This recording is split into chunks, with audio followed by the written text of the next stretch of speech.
לכל איש יש שם שנתן לו אלוהים ונתנו לו אביו ואימו. Hola oyentes de Radio Sefarad, encantados de volver a recibirles aquí en esta sección de Alejandro Rubinstein, pero hoy con el apelativo del buen apellido. ¿Qué tal, Alejandro? ¿Qué tal, Jorge? Porque no vamos a hablar de apellidos ashkenazíes o sefardíes, sino de apellidos italianos, pero provenientes de un lugar en especial, ¿no? De la ciudad de Pisa.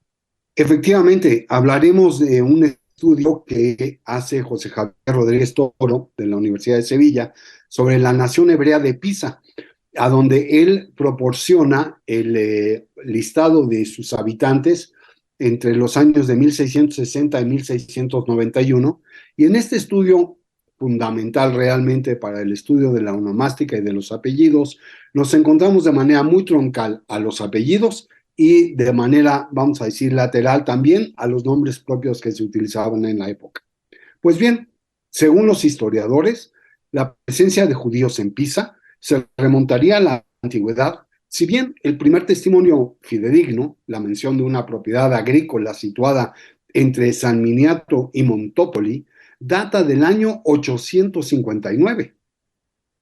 A mediados del siglo XII, Benjamín de Tudela ya afirmaba que en la ciudad hay como unos 20 judíos, comunidad que se asentaba en una de las repúblicas marítimas del Mediterráneo más florecientes de entonces, y que unos decenios después se estabilizaría, como reflejan las numerosas lápidas funerarias grabadas en la Puerta Nueva.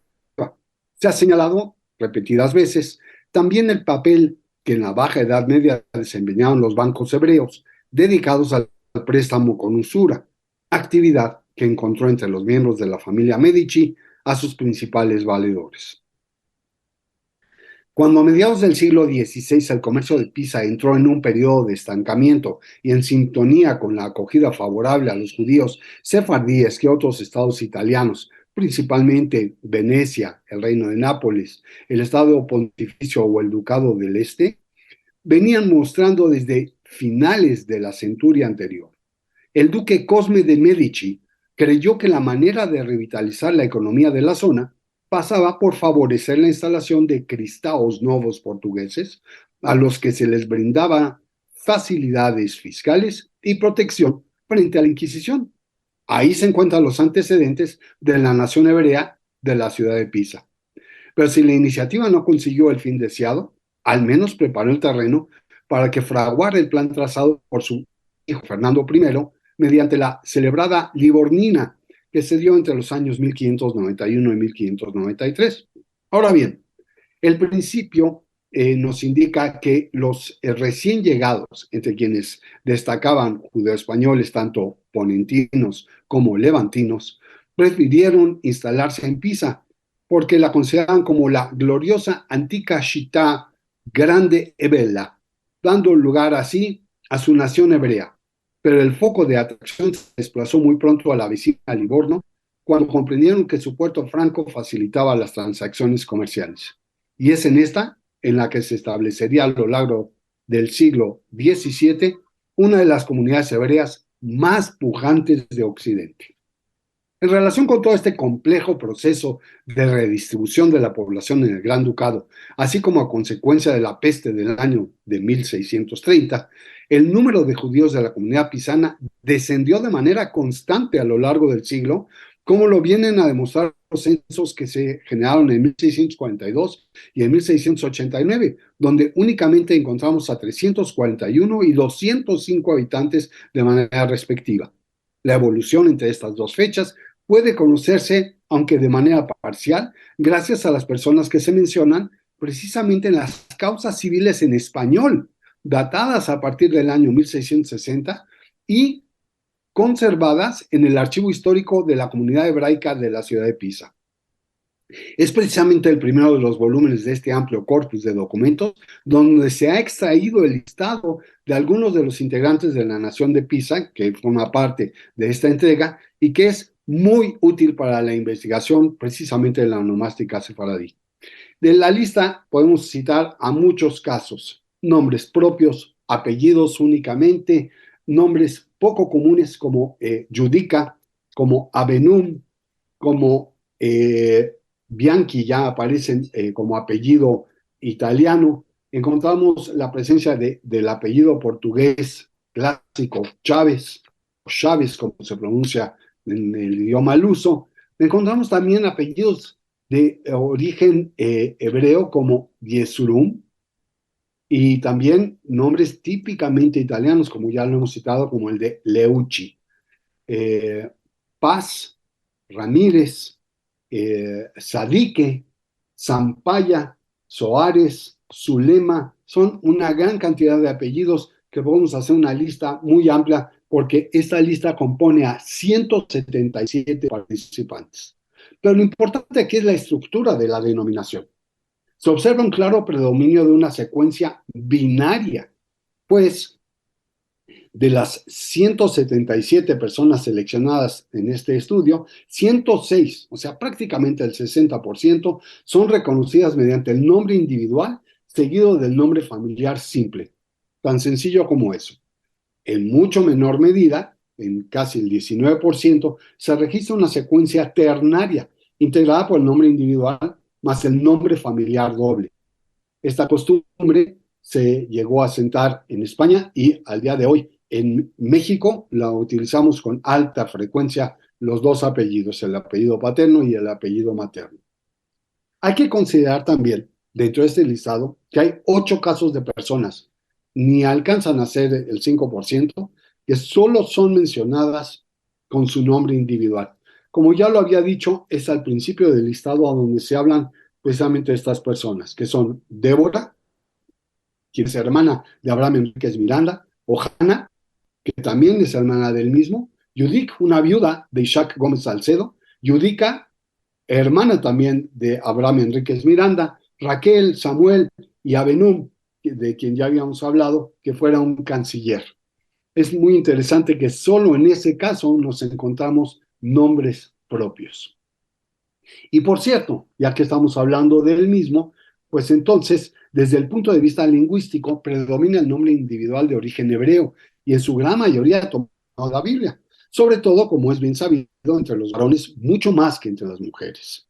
Los nombres masculinos no hebreos del listado se reducen a Alejandro, Flamenco, Jerónimo, Salvador, Sforzo, Ventura y Vital, o sea, 7 nombres, frente a 21 nombres hebreos que se repetían constantemente en esta lista, como Abraham, Isaac, Jacob, Moshe, David, Shlomo, Shmuel, Yosef y Rafael.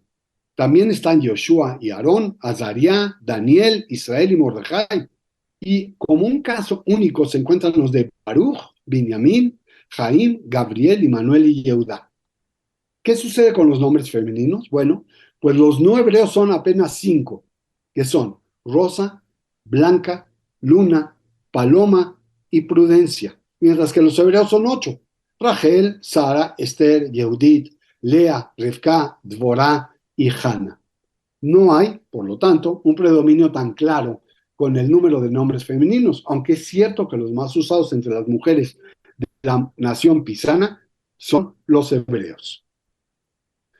Con ser de interés el origen y obviamente la frecuencia relativa de los nombres individuales, no lo es menos el aspecto relativo a lo que llamamos en onomástica el polimorfismo que estos nombres presentan en la documentación. Por eso hablamos del caso del vicecanciller Machado, que él prefiere el nombre de Selomó, mientras que los así llamados firman como Salomón, que es mucho menos frecuente que el anterior, y por influencia del portugués Salamão, junto a la forma Mosé, que es debida a Machado, se registran en las firmas Mosé con S o con Z y también con doble S, pero sin la H al final. Y con esta variante de grafías nos damos una idea realmente de cómo tiene muchas maneras de presentarse el nombre, porque inclusive aparecen con diptongos como Moisés, Moisén y Moisés con doble S. En el caso de los nombres hebreos, en el caso de Machado, la escritura de Rachel es con H en vez de Raquel, que es la variante de las demás escribientes y que era lo más utilizado. Se observa en el corpus de este listado la abreviación de ciertos nombres. Por ejemplo, la síncopa o la pérdida de una sílaba, como el caso de Abraham por el de Abram, el de Aarón por el de Aarón. El caso de David se convierte en Davi con la pérdida de la última letra, Jacob, Jaco o Jacob, Jaco. Es muy interesante realmente esto. Existen también otras fórmulas que no nos vamos a detener en este momento. ¿Qué pasa con los apellidos de la comunidad de Pisa, que pertenecen desde un punto de vista lingüístico a dos grandes grupos? Y en ello radica la diferencia más clara respecto a los nombres individuales masculinos. Mientras que estos, salvo excepciones, proceden del hebreo, los apellidos pueden ser además romances, y entre estos, a su vez, los hay ibéricos. Muy interesante, los castellanos o portugueses y naturalmente los italianos. Por encima de cualquier otro elemento lingüístico, el apellido se revela como el verdadero aglutinador de aquel grupo humano.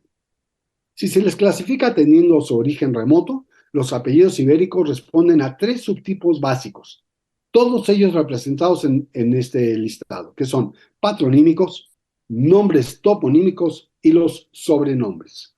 En el caso de los patronímicos, obviamente aparecen los que tienen la terminación EZ o ES, que es el de Álvarez, Díaz, Enríquez, Fernández, Gómez, López, pero también los que terminan en IS, como el de Muñiz o el de Valls, y también seguimos con otros apellidos con las fórmulas tradicionales, como Núñez, Ramírez, Rodríguez, Suárez y Telles.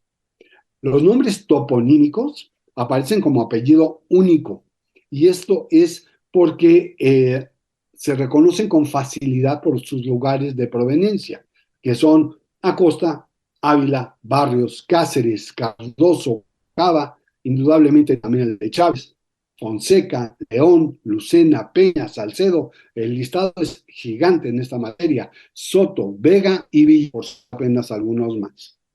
Los más variados semánticamente son los de los sobrenombres y los hacen muy ricos y muy interesantes. Suelen aparecer solos, adjuntándose al nombre individual. Tenemos el caso de Blandón, Calvo, Eminente, Falcón, Lumbroso, Mesa, Moreno, Navarro, Pacífico, Paz, Pulido, Señor y también el de Serrano. Hay apellidos hebreos en la documentación ya estudiada, como es el caso de Abinun, que ya lo hemos citado, o el de Barzilai, Gabay o Zulema, pero no debemos de olvidar los apellidos de Cohen, Israel y Leví, que tienen que ver naturalmente con el linaje, o el de Zacuto, que tiene que ver con ser merecedor, ¿no? En el caso de apellidos que preceden a un nombre ibérico, tenemos el de Eliá, Jizquiá, Yesurum y el de Sadik. ¿Cómo se transmitían los apellidos en ese entonces? Estos nombres eran portados básicamente por dos generaciones que en el listado nos percatamos que no necesariamente eran los mismos. Esto es, a los recién nacidos se les aplicaban los nombres de los abuelos de familia, como en nuestros días, sobre todo en el caso de los sefardíes de Oriente. Pero es muy interesante ver que esta costumbre ya estaba claramente enclavada en el siglo XVII. Por ejemplo, los hijos varones de Abraham Zulema, en este caso eran hijos de Isaac Zulema, y por lo tanto encontramos también la presencia del nombre de Isaac. El caso de Salomón también viene a ser repetido, porque si bien tiene hijos a Moisés, Abraham y Richa, luego nos encontramos a la presencia de un heredero bajo el nombre de Salomón. Y en el caso de este Salomón, resulta ser que le pone a su hijo el nombre de Abraham, que a su vez era su padre. Otro caso interesante es el de Isaac Cardoso, porque al ser hijo de Sara Cardoso y del fallecido Abraham Cardoso, nos encontramos que se identifica con este nombre familiar, a pesar de que estamos hablando de que padre y madre lo comparten. Esto significa que Isaac Cardoso podría haber tenido el nombre de uno o de otro de los abuelos, como fue el caso específico de él, que no necesariamente fue la transmisión del caso del abuelo paterno. La transmisión del nombre familia se convierte ya en algo mucho más normal ya en esta época. Encontramos apellidos como Abinú, Matías e Israel, o el de Cardoso Lumbroso, que se van repitiendo en las distintas generaciones. Lo que ya empiezan a ponerse más es tal vez los segundos apellidos, ya sea como elemento de identificación o en su caso como un elemento de asociación, ya sea toponímica o ya sea del lado materno. ¿Cuál es el caso de la toponimia? Bueno, los Sadik de León, ese ya era un apellido compuesto, o los Sacuto Silvera. Ahora bien, en algún caso esta tendencia no se cumple totalmente y solo encontramos que en vez de que sea Gómez Salcedo el hijo, como lo era el hijo únicamente utiliza la fórmula Salcedo. O también sucede con los Blandón, porque descendían de López Blandón. O el caso de López Segovia, quien a su siguiente generación solo se emplea el apellido Segovia. Un caso que merece una especial atención es el relativo a Esther de Paz, que también era conocida como Esther de Cáceres. Bueno, pues resulta ser que esta mujer tenía un tercer hijo, que era Moisés, que también se apellidaba Cáceres, y una hija Rosa, que por su matrimonio con el comerciante Moisés Sampaio, se apellidaba Sampaya, lo que evidencia que los procedimientos de la transmisión del antropónimo, o sea, del nombre del pariente superior, viene a ser directamente del marido y no de la mujer. Hay otros ejemplos de apellidos que se tornan en metronímicos o matronímicos, esto es porque cambian su última letra o se adicionan con la letra A que le da un sentido femenino. En vez de Blandón es Blandona, en vez de Calvo es Calva, en vez de Cardoso se torna en Cardosa y en vez de León, Leona. Bueno, pues como conclusión podríamos decir que la nación hebrea de Pisa, en cuanto al nombre individual, en los varones, pero también en las mujeres, el más usado se inspiraba en la Biblia. Su polimorfismo es reflejo de las dificultades de adaptar el hebreo al romance. El acervo de apellidos, por el contrario, hundía sus raíces en el sistema onomástico característico de la península ibérica, tanto en lo que se refiere a las unidades que teníamos inventariadas o aquellas que no aparecen en el listado, pero que traen una clara influencia precisamente de la Inquisición. Y aunque no abunden las pruebas, parece que el nombre individual se transmite de abuelos a nietos.